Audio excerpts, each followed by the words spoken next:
What's up, you guys? It's Steve here, and there is a lot happening today regarding the stimulus reconciliation bill and infrastructure. This is your stimulus and infrastructure bill update. Now, take a look, you guys. We've got breaking news coming out. Senate Majority Leader Chuck Schumer, he announces there's a deal to lower the prescription drug prices. This just came out a little while ago. I'm going to be sharing it with you, the actual video footage, so you can see it for yourself. Also, Speaker of the House Nancy Pelosi, take a look. She says the issues with the bill, they could be resolved by the end of the day today, saying that the stimulus reconciliation issues could all be taken care of, and they're going to be moving forward. However, as you guys know, we heard from Senator Joe Manchin yesterday evening, and take a look, you guys. Joe Manchin is saying he has not signed off on the framework, and there is no rush to get the deal done on stimulus reconciliation. Now, let me know your thoughts in the comments down below, but I've got video footage I'm going to be sharing with you so you can see it for yourself, and we're going to be diving into these articles, taking a look at the details of what's going on right now, and there is a lot. As a matter of fact,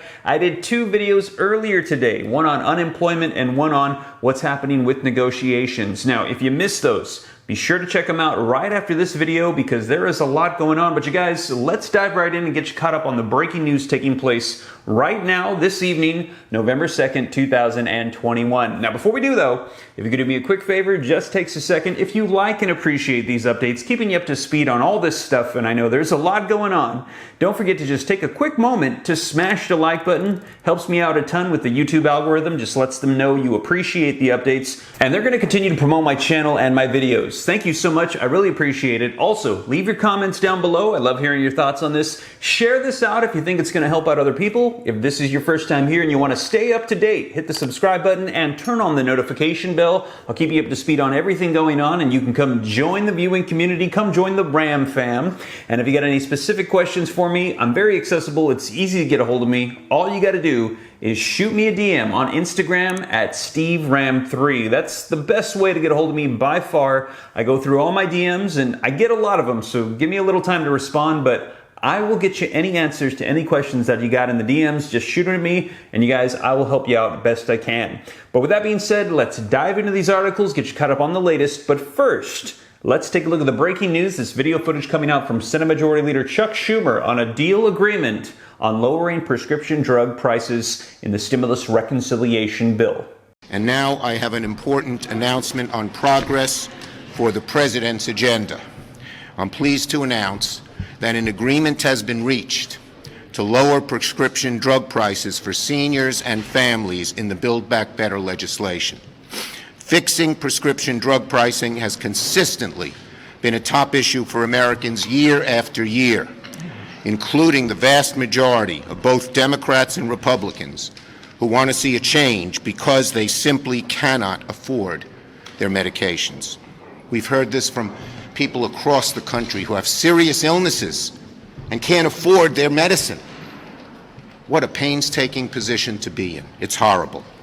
Today, we've taken a massive step forward in helping alleviate that problem.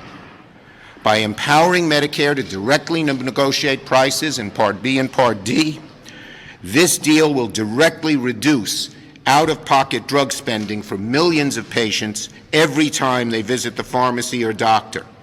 It will cap out-of-pocket spending at $2,000 per year, ending the days where a life-changing diagnosis could mean thousands upon thousands of dollars in new expenses. And it will reform the entire industry to stop price gouging. And change both drug company and health insurer incentives to make sure our country's drug pricing system benefits patients, not corporations. I want to thank many of my colleagues who worked on this. Senator Klobuchar, who was here, Senators Wyden, Murphy, Cortez Masto, Bennett, and Kelly. Senators Shaheen, Hassan, and Smith for their leadership on insulin. The price from insulin will go down from $600 an injection or a dose to $35, whereas where it should always have been if we would have had proper laws in place. And Senator Sinema has told me she supports this agreement, so I think we're there. It's not everything we all wanted. Many of us would have wanted to go much further, but it's a big step in helping the American people deal with the price of drugs. And finally, Senator Wyden has done years of work on this issue and helped develop many of the proposals in this package. So there you have it, you guys. Breaking news coming out on progress being made on the stimulus reconciliation bill. And we're hearing there's a lot that's happening today on this. Take a look, you guys. Another article just coming out. Pelosi. Bill issues could be resolved by the end of the day today. Nancy Pelosi saying that these issues that we have with stimulus reconciliation, they could be done and agreed upon by the end of the day today. Take a look at this article, you guys. Speaker of the House Nancy Pelosi said Tuesday, after huddling with Democrats, that a handful of the outstanding issues holding up President Biden's mammoth social and climate spending package could be resolved by the end of the day today. I'm not announcing a vote, she said. She told reporters as she left the meeting, but I did say that this could be resolved by the end of the day. So Nancy Pelosi is saying this could possibly all get worked out today. Now, the Speaker's prediction was sunnier than that of many of her other rank-and-file members, who for weeks have seen deadlines come and go on the two key pillars of President Biden's domestic agenda: the Build Back Better package, which is that stimulus reconciliation bill of $1.75 trillion for human infrastructure or stimulus provisions for people, and the bipartisan infrastructure package, or the infrastructure bill that's going to be providing traditional infrastructure funding for roads, bridges, and highways. Now, listen to one of these other quotes. I can sit here and I can just bless you, but the real answer is there's no clarity, said one of the House Democratic members. So not everybody is feeling the same way. And one of the reasons why it might be this, take a look, you guys. Manchin did not sign off on the framework, and he said there's no rush to get a deal done. He said he wants to push through the infrastructure bill, but stimulus reconciliation, he's saying he still wants to get better clarity on everything involved. So you guys, this article says that he's saying no. He said Senator Joe Manchin said he didn't sign off on the framework of the $1.75 trillion social spending bill before it was released from the White House, and that he didn't think there was a rush to get a deal done. No, Manchin said, asked if he signed off on the framework. Now, you guys, we're also hearing progressives are saying, that's fine. We want to push both of them through, and if you don't, well, then it's going to be on you. But you guys, let's take a look at the video footage of what Senator Joe Manchin just said today, a little while ago, about this. Let's take a look. 2 minutes. Senator, are you? Yeah. Okay. Sorry. Just want to make sure you guys are good. Everybody Yes, good? the wrong person to have in I front. know. That's why you're always in front.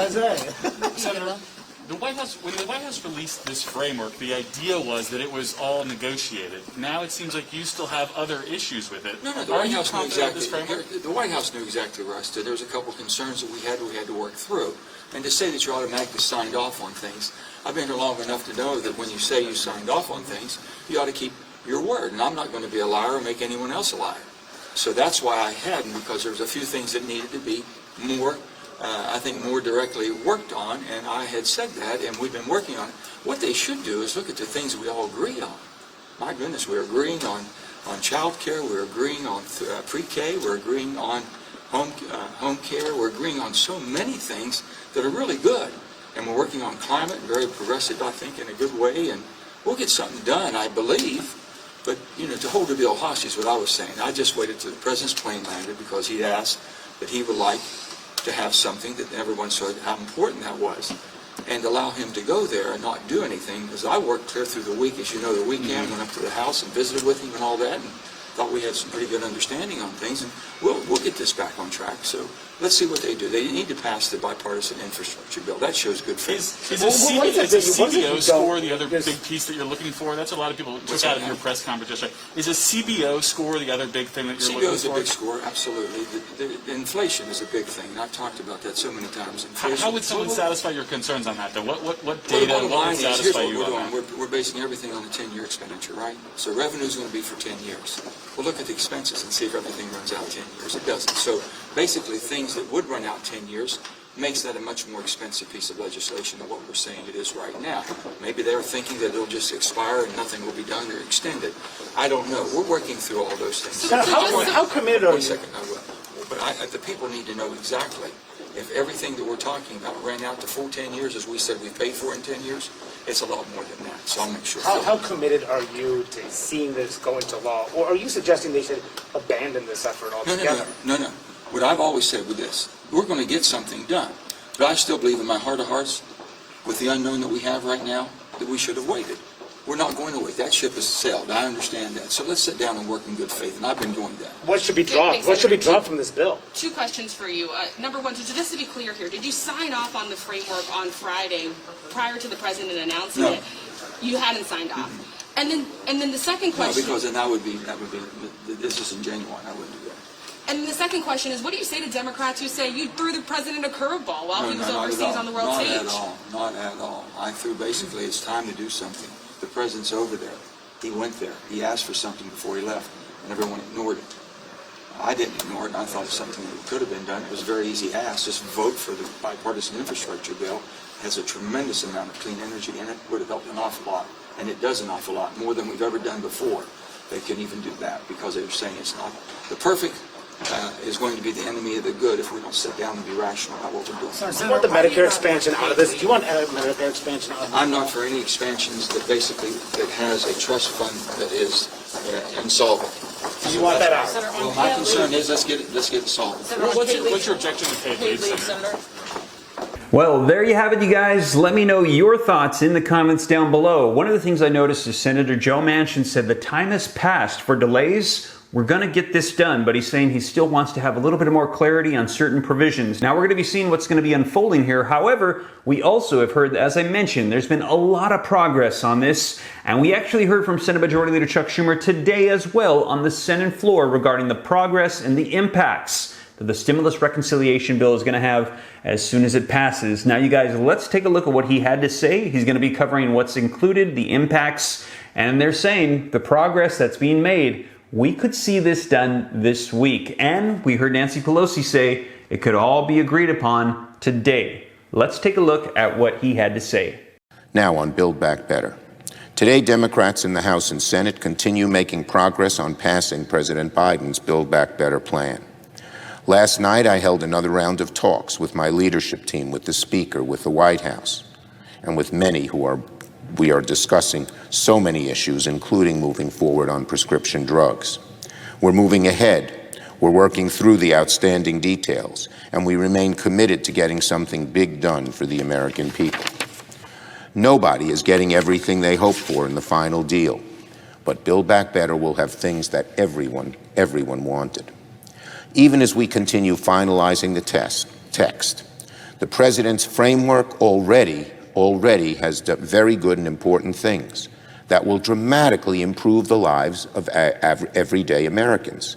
It makes historic progress on child care, pre-K, fighting climate change, providing tax cuts for the middle class, housing, and more. In years past, passing any one of these items would have been considered a huge step forward for the country. Now we're working to get them all done at once, and we will continue making progress. The framework's provisions on child care alone would be the largest in American history. Our country's need for child care has grown dramatically since the 20th century.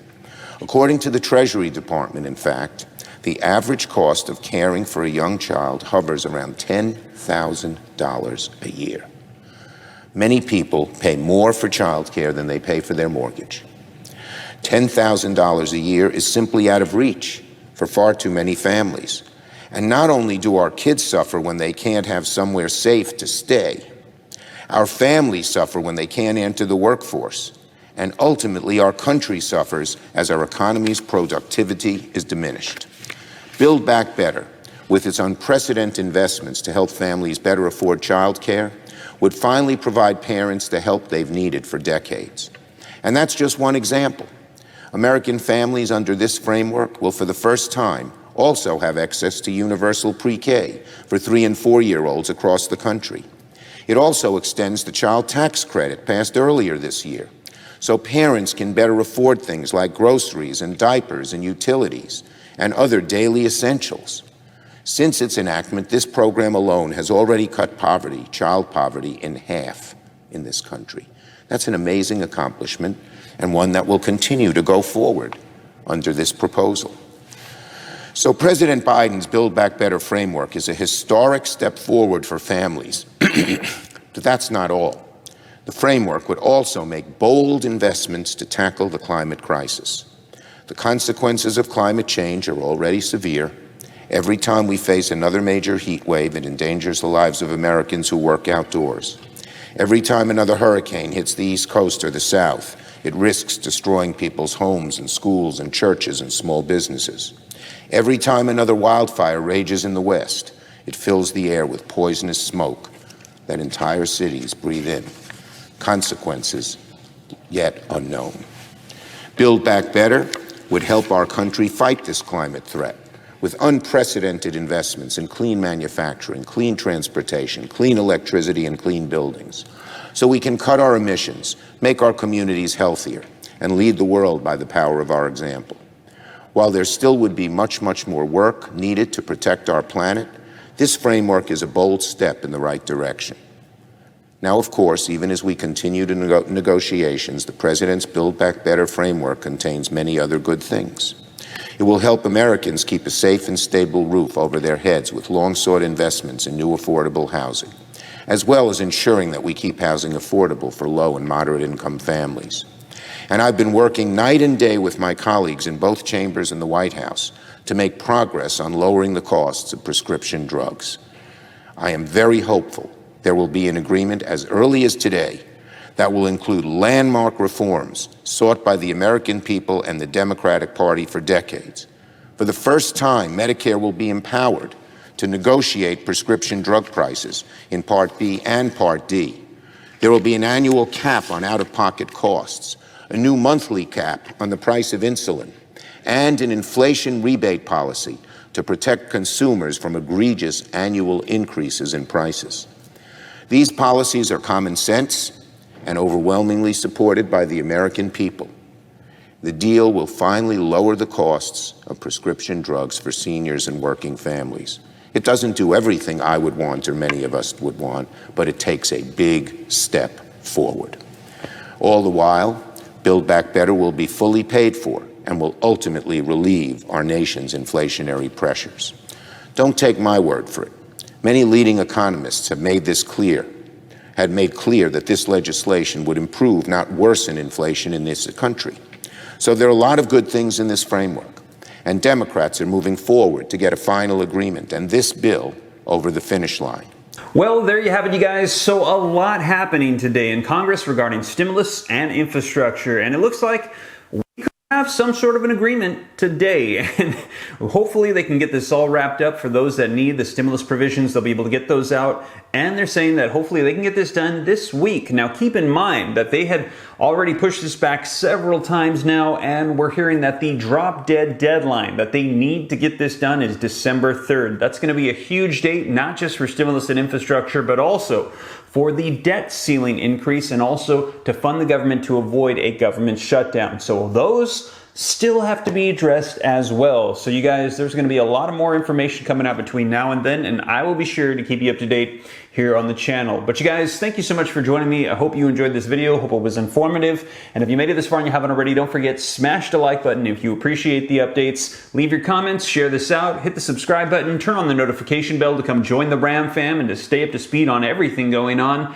And if you got any specific questions for me, shoot them to me in the DM on Instagram at SteveRam3. But with that being said, you guys, hope this reaches you well. I will catch you in the next one. Take care. God bless. This is Steve.